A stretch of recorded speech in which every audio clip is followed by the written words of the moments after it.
Hi Hollydale readers, friends, and families. Miss Jules here. I'm back for another Storytime Sunday, and today we're going to be reading a story that I personally love, The Story of Ferdinand by Munro Leaf. Now, this is a really sweet story. I think you're going to like it, and perhaps you've even seen the movie about Ferdinand the Bull.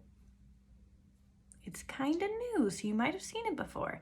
Definitely write in the comments if you have, because I have not yet, and I've been wanting to so bad. So I want to hear what you thought of the movie. But for today, let's read the story. Don't forget, now is a great time to pause the video, grab a snack, maybe grab something to drink, get cozy in your blankets, or if it's a nice sunny day like it is today while I'm making this video, maybe sit outside, enjoy the sunshine. All right, let's get started. The Story of Ferdinand. Once upon a time in Spain.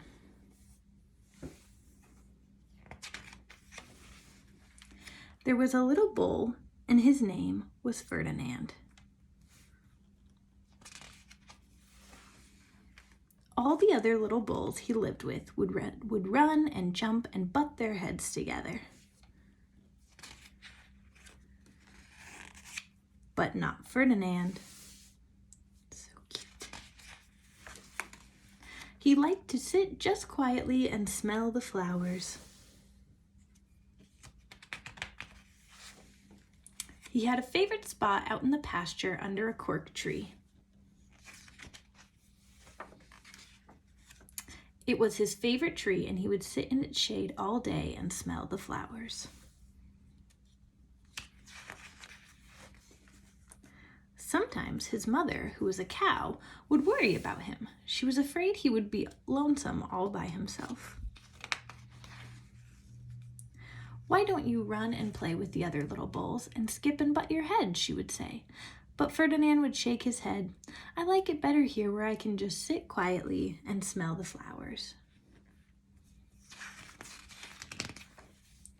His mother saw that he was not lonesome, and because she was an understanding mother, even though she was a cow, she let him just sit there and be happy. As the years went by, Ferdinand grew and grew until he was very big and very strong. See here? Looks like someone marked how big he was each year he grew. Maybe you guys have something like that on a door or a cool chart. All the other bulls who had grown up with him in the same pasture would fight each other all day. They would butt each other and stick each other with their horns. What they wanted most of all was to be picked to fight at the bullfights in Madrid.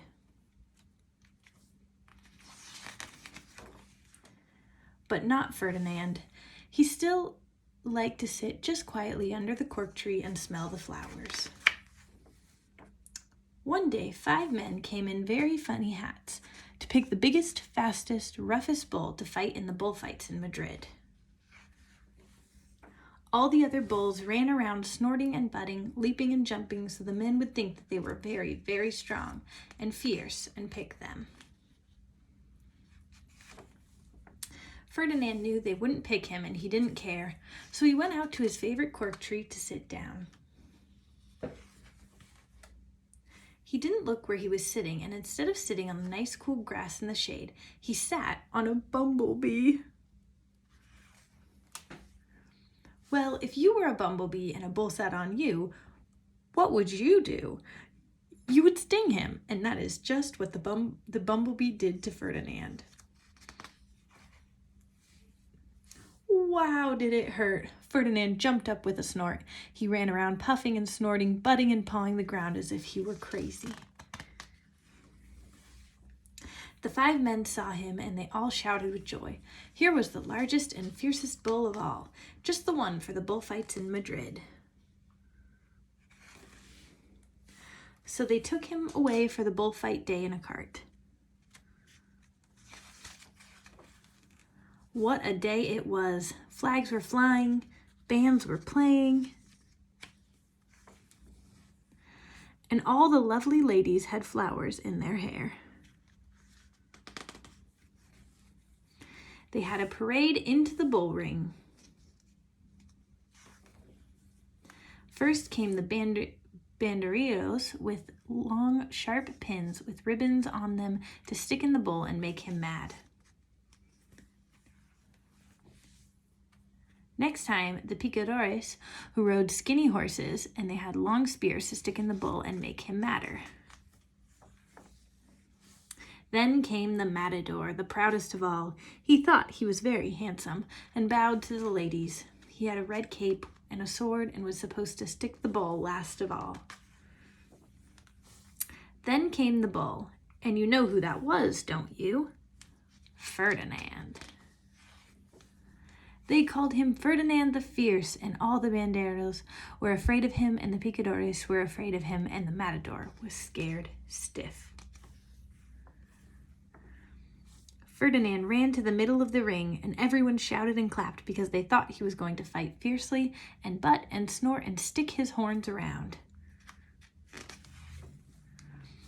But not Ferdinand. When he got to the middle of the ring, he saw the flowers in all the lovely ladies' hair, and he just sat down quietly and smelled.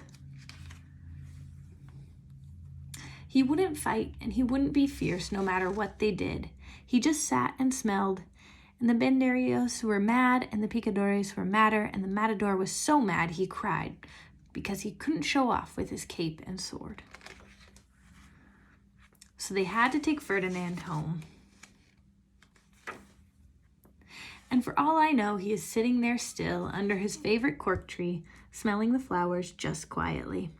He is very happy. The end. I hope that you all enjoyed that story. I think it's so sweet. I love reading about Ferdinand and how he loves to just sit and smell the flowers. Even though bulls are known for being big and fierce and tough, not every single one is like that. It's just like people. Everyone is different. Sometimes we think, everyone in my family likes to play soccer, but I don't. We're all different. That's what's so cool about humans and animals. So I hope you really enjoyed this story. I know I did, and I can't wait for another Storytime Sunday next week, and I'll see you there.